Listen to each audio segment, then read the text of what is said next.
Why Couples Do Great in Session, Then Crash at Home is the video that we're going to be watching right now. In it, Gregory Karamans, the founder of the Brain Academy and my instructor, explains from a neuroscience perspective and from the perspective of a counselor on why couples therapy doesn't work. Now, what I'm going to do is I'm going to be explaining it from the view of a client.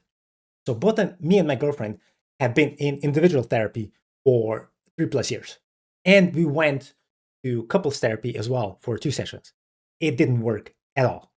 And in this video, I'm going to be explaining why that actually happened. So today's video is for the couples therapists out there. This will probably sound familiar because you've seen it 100 times. A couple comes in, you teach them the communication tools, they practice in the session, they nod, they get it, they leave hopeful. And 2 weeks later, same fight, same patterns. Tools went right out the window the moment things got heated. And you're wondering. Yeah, so when we tried couples therapy, so we already were in individual therapy with the same therapist. And what at least I found out really fast was when we were talking about our issues and our challenges on a specific issue or subject, it was hard for me to not be defensive and to not actually be careful of what I'm saying because I didn't want to hurt my girlfriend or I didn't feel safe enough because there were 4 eyes watching me, my therapist and my girlfriends.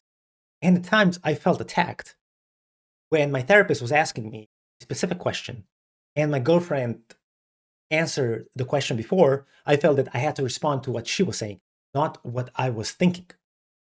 And this is one of the big issues that it becomes almost a defensive thing due to who I was, what I was doing. I couldn't completely explain myself because at that point I would be talking for 10, 15 minutes or more. And at the same time, I didn't want to hurt my girlfriend with what I was feeling, what I was about to say, since I wanted us to not be fighting about this afterward at home.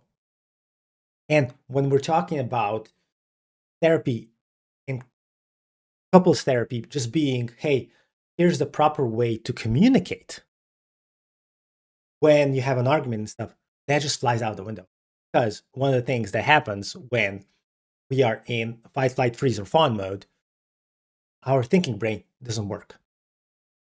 And our responses go back to the defensive mechanisms and the trauma that we developed in our past, specifically for me and my girlfriend, that we developed in our childhood. And our defensive mechanisms are completely opposite, 180 degrees opposite. So we can learn and they can teach us whatever communication strategy that we want, but it will not work in the long run. So that's why we pretty much don't go into therapy together, because we are achieving way more as individuals. And through our individual therapy, can actually achieve way more as a couple. Did I not explain it well enough? Are they just not doing the work? Well, here's what nobody told you in your training. You're not failing. You're trying to teach communication skills to brains that are neurologically incapable of using them when it matters. Hi, I'm Gregory, founder of the Brain Academy. Okay, let's be honest. Couples therapy doesn't have great success rates, right? Even after successful treatment, a significant percentage of couples relapse. Many don't improve at all. This isn't because you're bad at your job. It's because the model is incomplete. Most couples therapy is built on communication. You teach them to express needs clearly, active listening, I statements, fair fighting rules, all of which require a functional prefrontal cortex. And Yes, and here's the issue. None of this in an argument works, as I said before. It is not issue or the challenge of the couple, because our subconscious mind is so much stronger than our conscious mind, so we cannot overcome it, especially not at the beginning. Through years of therapy, like my girlfriend and I have been going through, we can now actually accomplish this so that even though we are in a fight, we can still retain our thinking brain, our prefrontal cortex. Here's the problem. In conflict, this prefrontal cortex goes offline. You're handing them tools that require exactly the brain state their fights destroy. It's like teaching someone to swim in a classroom and then throwing them in the ocean during a storm. Watch a couple in conflict. Really watch them. One partner says something, the other's face changes, maybe just slightly. The jaw tightens, the breathing shifts. They're not hearing the words anymore. They're actually scanning for threats. Within milliseconds, the amygdala fires, heart rate spikes above. So, and this is what we call the worst case can be the amygdala hijack, where our prefrontal cortex, our thinking brain, completely stops, and we don't. And sometimes it doesn't. We don't even know what happened, what we said, because we just black out. If you've ever been blacked out drunk, this is legitimately how the amygdala responds. It's like, hey, I got this. This is the biggest threat. It's a threat for our lives. It starts pumping us with cortisol. Our stress is high. Our heart starts beating really fast. And then our defensive mechanism that we've learned when we were children and that enabled us to survive kick in. And in the majority of cases, when we're adults, those don't work anymore and can cause way more damage and way more harm to the other person than they do anything positive for us. But again, it's our subconscious brain, it's our limbic brain, our amygdala, who doesn't care that we're adults now or children before. It just cares for our survival. And it doesn't understand the passage of time. For the amygdala, we're still 3 years old. And I'm still 37 years old. It's the same thing for it. Whatever defensive mechanism was good at that point, if I don't retrain the amygdala, if I don't soothe it, it will still be applying all of those mechanisms, even now, even though I may feel safe in my office here right now. If there was a threat or what my amygdala perceived it as a threat, it's actually going to start the defensive mechanism that kept me safe when I was, let's say, 7 years old. 100 BPM. Blood flow shifts away from the prefrontal cortex toward survival circuitry. Gottman calls this flooding. Once someone is flooded, productive conversation is neurologically Yeah, so it legitimately becomes impossible. If you've ever been in a heated argument with your girlfriend, even friends, whoever, family, parents, and when the amygdala hijack happens, like there is no way to have a logical conversation. Everything becomes illogical. Everything is felt through feelings. Feelings are there. I feel threatened. I feel that, and this is how I'm going to respond. possible, not difficult. Impossible. The brain regions required for empathy, perspective taking, impulse control, offline. And here's what most therapists miss. By the time you can see the flooding, it started 30 seconds ago. The hijack is fast. Recovery takes, 20 minutes minimum? So when you're mediating and things escalate, you're watching two hijacked nervous systems try to communicate. No amount of, can you say that differently, will help. The listening brain has left the building. Here's the Yeah, and it doesn't really matter at that point. And when we're at therapy, specifically, in this case, couples therapy, usually we still want to look nice, the therapist, right? We at times don't want to show our true defensive mechanisms, and we're still going to have our thinking brain there.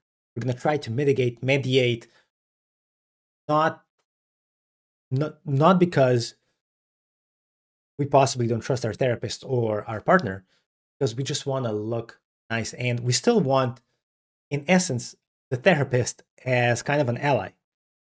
And that's why a lot of times you may see that in therapy, in couples therapy, one person may feel threatened. Like, let's say I did in those 2 sessions. because I had a feeling that both the therapist and my girlfriend were teaming up against me. And if you would ask my girlfriend, it was the same thing for her, that me and our therapist were ganging against her. And that's when communication just pretty much breaks down. You just want to fly away from there. So flee from there. And if you can't, you just freeze. So you can start disassociating and just talking, just saying yes, yes, yes, and waiting until that hour is over. And what we've achieved at that point is pretty much nothing, because the issue is still going to persist when we are at home. Nothing's going to change. And what Gregory pretty much was saying here, that when we're heated, our conscious brain is not stronger than our subconscious, and we need to cool down. And for my girlfriend and I, at points we need to cool down during the night, like several hours, because the triggers were so heavy. The trauma that we're reliving, defensive mechanisms that were deployed due to our reliving of that trauma, was so high that there was no way for us to have a conscious conversation. And a similar thing also happens if there's one person that is triggered so badly that their brain gets hijacked and the other person is not. So this is what happened to me and my girlfriend pretty much. At one point, either one of us was completely irrational, hijacked, the defensive mechanisms were up, and the other wasn't, because it wasn't that bad. And you cannot logically explain to them what's happening with and that. And you can only be as strong for them to try and comfort them in the way they need at that time, which is also hard to understand and actually do, because they require a lot of energy from, in this case, myself. Make sure that my girlfriend at that time, that she came down from that defensive mechanism and that amygdala hijack, so that later on we're able to talk. But at the beginning, you can't. And me just being angry at that time and trying to yell back at her just pours gasoline onto the fire. And then it just becomes comic. Pattern you've noticed. Couples learn the technique in session. They practice it with you. It works. And then they're calmer in your office. There's structure. There's a third party regulating the room. Then they go home. Conflict arises. Everything you taught them vanishes. Why? Well, the skills you taught exist in explicit memory, the conscious verbal prefrontal system. They can access those when they're calm and regulated. But their triggers, those live in the implicit memory, the fast automatic survival system. The amygdala launches missiles before the prefrontal cortex even knows there's a threat. You're teaching the prefrontal cortex and hoping it can outrun the amygdala. But it can't. It never will. That's not a motivation problem. That's a biological problem. Here's the thing most therapists don't want to hear. Your couples don't have a communication problem. They have a nervous system problem. The content of the fight, Yes. So, because our nervous system is pretty much built from our past experiences and the environment that we lived in, plus, of course, our genes.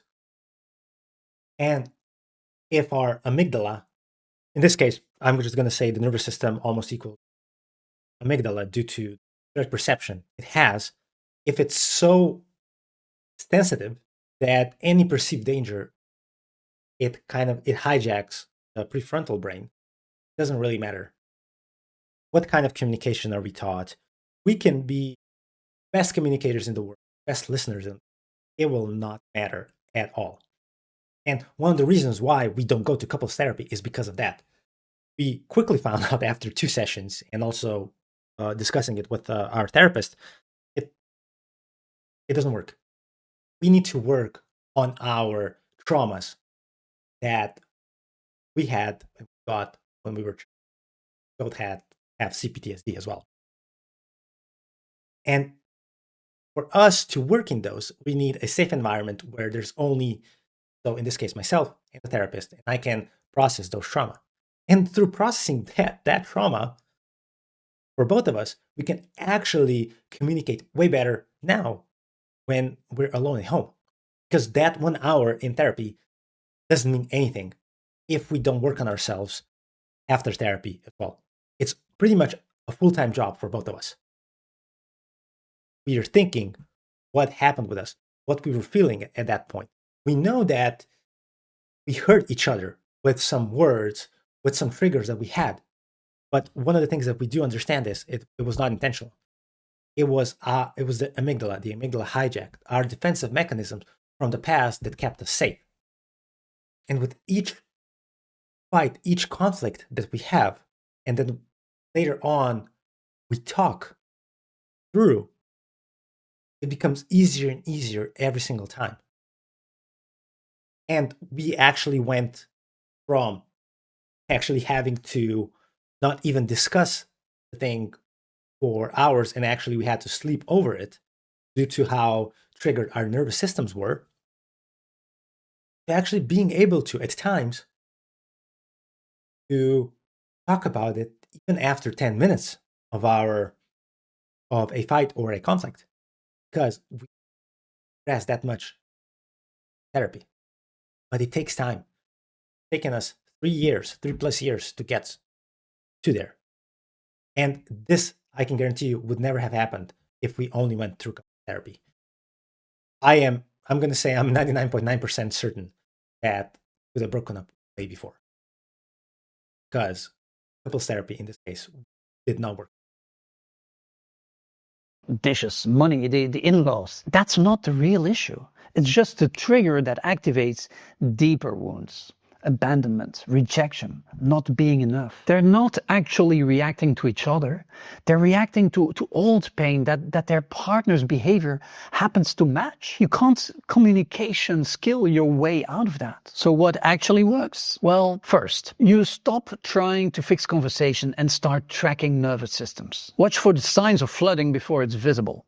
Breathing changes, posture shifts, micro expressions.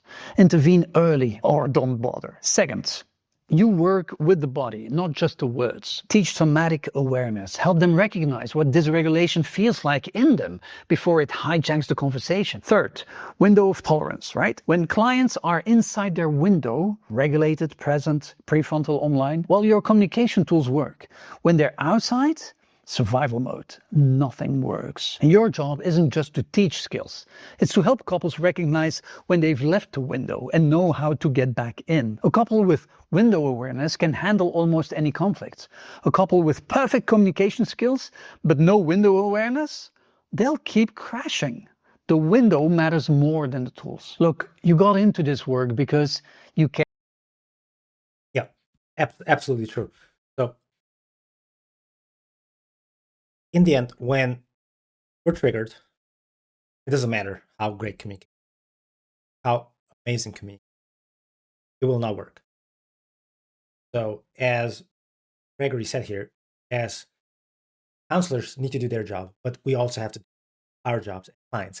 And one of the things why I also say that couples therapy don't work, especially with children, with people who have been really heavily traumatized as children and who still carry this trauma nowadays. So have PTSD, CPTSD, like my girlfriend and I do. Couples therapy doesn't work. And if we just went to couples therapy because we wanted to just work our relationship issues, which we had a lot at the beginning, we would have been broken up by now. Because in the end, all of the issues that are arising from us living together as a couple, from conflicts and stuff, the underlying reasons behind them are usually in our childhood, the way we were treated. We got trauma and our defensive mechanisms, and we cannot work on that as a couple. because both of us have different experiences, traumas, and we need to work on them individually. And when we progress, we have progressed a lot in these 3 years. Then the relationship, we can actually work on our issues and work within this, Gregory says, the circle of communication. This is why I still say couples therapy doesn't work. And if you have trauma, heavy trauma, which I would presume you're still the reason why you're still watching now, don't go to couples therapy. Go to individual therapy. That is where the most progress is going to be made. Care about relationships, right? You've trained hard, you know the techniques, but if you're working with couples and not addressing the neuroscience, you're working with one hand tied behind your back. Your tools aren't failing, they're just aimed at the wrong system. Now, if you like this and want more brain science you can actually use in your practice. Yeah, so if you have mild trauma, I think couples therapy can work, especially when we're at the communication skills and stuff like that, because you will probably not get into the level of the amygdala hijack, nervous hijack. But if you have heavy trauma,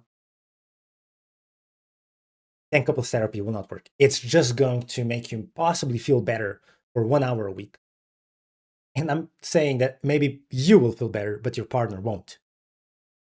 And there's going to be growing resentment and also frustration because, hey, couples therapy should be working. We're working on ourselves, but in the end, you are just wasting time and money towards trying to fix something and repair something through couples therapy that you don't have a 1% of chance of actually repairing because not addressing the underlying issues and challenges, which is your own personal trauma.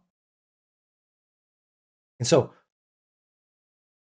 when you're going to therapy, I strongly advise go to individual therapy because this is where you're going to grow.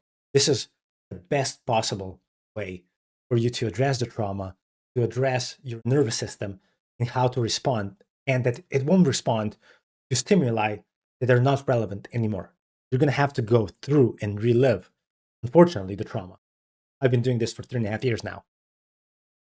But in the end, I'm addressing the trauma and I'm living a better life.